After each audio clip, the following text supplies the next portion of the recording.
1992. There was a man in India. He held no government position. He had no political connections, no inheritance, no legacy.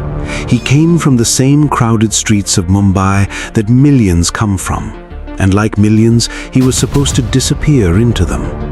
But this one man, in just 2 years, stole the equivalent of $3 billion. In today's money, that's over 24,000 crore rupees, 3 billion American dollars. And this money wasn't stolen by an enemy. It wasn't looted by a foreign power. This money was handed over by the very banks that were built to protect it. The very officials who were supposed to be watching looked the other way.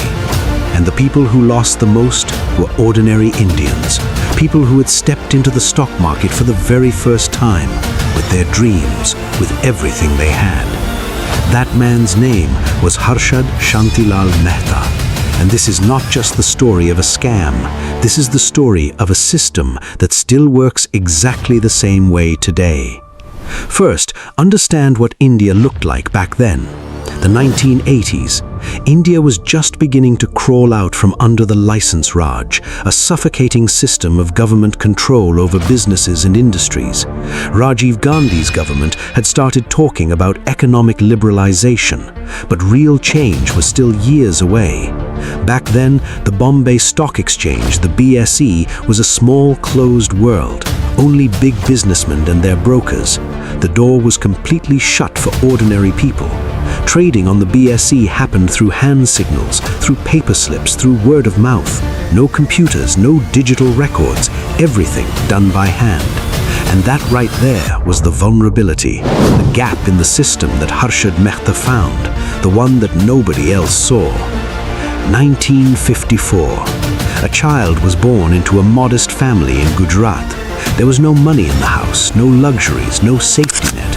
But there was one thing, sheer determination. Harshad came to Mumbai.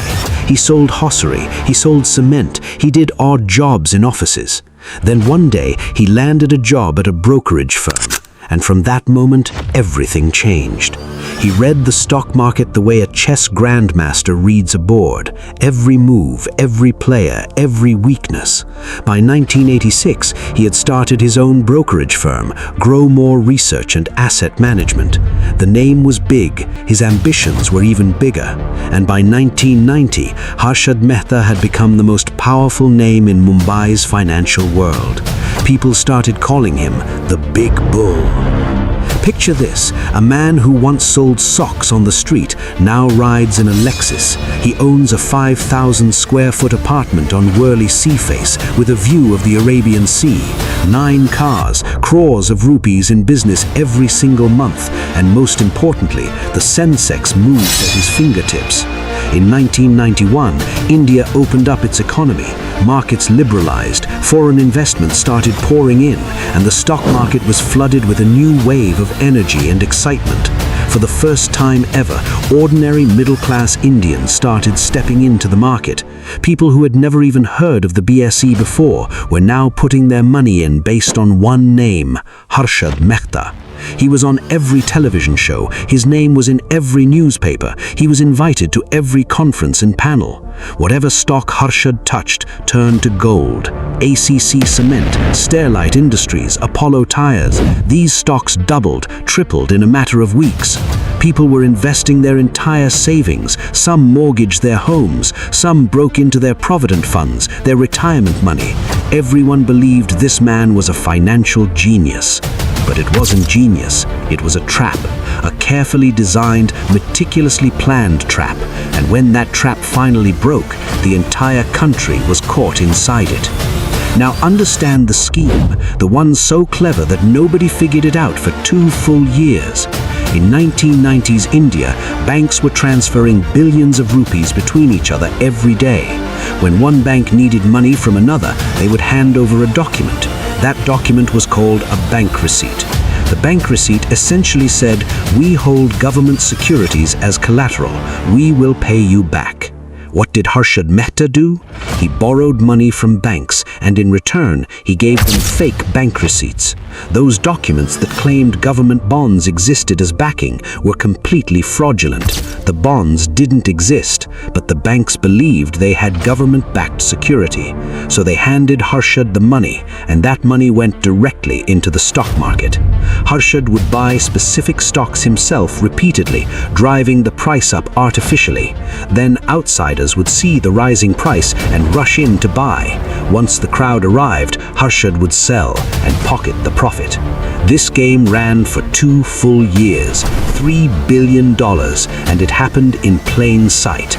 Bank of Karad, Metal Bank, National Housing Bank, all of their names came up in this scandal. Some officials deliberately looked away, others were getting their cut. A system that could see everything chose to say nothing. April 1992.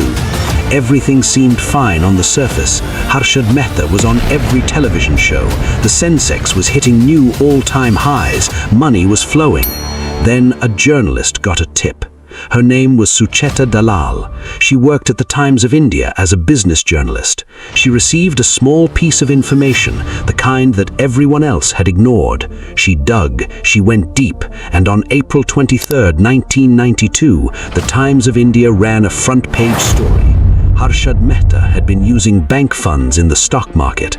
In the next 24 hours, the Indian stock market witnessed something it had never seen before. The Sensex, which was sitting at 4,500, crashed to 2,500 within weeks.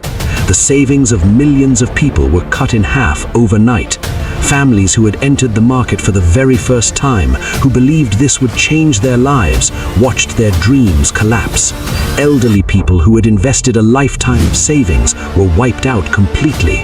And none of this happened because of some natural financial disaster. It happened because one man had turned the entire financial system into his personal game. December 31st, 2001, Thane Jail. Harshad Mehta suffered a heart attack. He was only 47 years old. Thousands of crores remained unaccounted for. That briefcase, the question it carries, still has no answer. One man died, but the system that created him, the system that allowed him to operate, the system that was supposed to stop him, that system is still running, completely unchanged. So think about this. Was Harshad Mehta a bad person, or was he simply the product of a system where everyone could see what was happening and nobody said a word? Banks that knew stayed quiet, politicians that knew stayed quiet, the RBI that knew stayed quiet. Only one journalist spoke up, Sucheta Dalal. With no big budget, no team, no resources, just one question that everyone else had chosen not to ask. Today, in 2024, India has over 130 million Demat accounts. For the first time in history, the average person is in the market. But has the system actually changed? SEBI was created, new regulations came, digital trading arrived. But every few years, a new name appears, a new scandal, a new wave of destruction.